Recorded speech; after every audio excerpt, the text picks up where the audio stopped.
მოგესალმებით, გილოცავთ ჩვენი სამშობლოს დამოუკიდებლობის დღეს, რომელიც გვიამაყება და გვაერთიანებს. გუშინ ღონისძიებაზე სანამ მივიდოდი, არაერთ ადამიანს შევხვდი, ახალგაზრდებს, რომლებიც ზეიმობდნენ, რომლებსაც უხაროდათ, რომლებიც ამაყობდნენ იმით, რომ ამ ქვეყნის შვილები არიან, ეს ხალხი არავის დაემონება. საზეიმო ღონისძიებამ განსაკუთრებულად ჩაიარა. თითოეულ ქართველს ალბათ სიამაყის გზნობა დაეუფლა და საქართველოს ძველი თუ ახალი ისტორია თვალწინ წარმოესახა. უსმენდი წვევამდელების დადებულ ფიცს, რომლითაც ისინი საქართველოს თავდაცვის ძალებს შეუერთდნენ.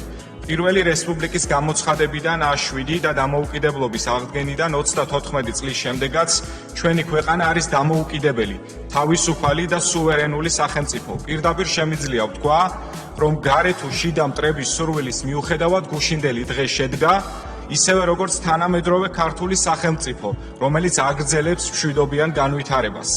რაც შეეხება საღამოს ეგრეთ წოდებულ აქციას, ისევ ევროპა გამოიწერეს და ისევ ნიშა ჩამოუვიდათ. ისევ ვენის კონვენციის დარღვევა და სახელმწიფოს შიდა საქმეებში უხეში ჩარევა. აქციამდე სულ რამდენიმე საათით ადრე ვაიმარის სამკუთხედს მოუწერია. საფრანგეთს, გერმანიასა და პოლონეთს. ქართველ ხალხს გილოცავთ და მის მიერ არჩეულ ხელისუფლებას არაო. ვაიმარის რა გითხრათ, მაგრამ მიმართო მინდა ამ ადამიანებს. საქართველოს ბევრჯერ გაუვლია ბერმუდის სამკუთხედის მსგავსი დაბრკოლებები, მაგრამ უფლის წყალობით უგზო-უკვლოდ არასდროს დაკარგულა, დარწმუნებული ვარ, ასე გაგრძელდება მომავალშიც. თვით რასაც გამოვიდა აქციაზე, ის ქალბატონი ევროპის უსაფრთხოება საქართველოზე რომ გახყავს, ოღონდ თვითონ იყოს უზრუნველად. ეს მისმა თანაპარტიელმა კუბილიუსმაც დაადასტურა ერთი კვირის წინ მიცემულ ინტერვიუში. არა, ქალბატონო რასამ, წარედ ცდებით. ჩვენ საყვარისი ვიომეთ და თუ კი ეს საჭირო იქნება, თქვენგან ნამდვილად არ გვესწავლება.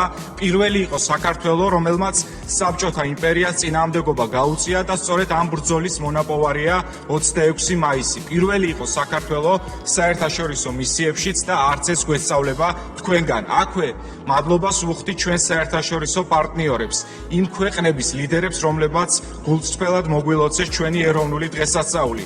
ვინც არ უნდა ეცადოს, რასაც არ უნდა ეცადოს, 26 მაისი ჩვენთვის ყოველთვის იქნება დღე, რომელიც გვიამაყება და გვაერთიანებს. გაუმარჯოს საქართველოს, დიდი მადლობა.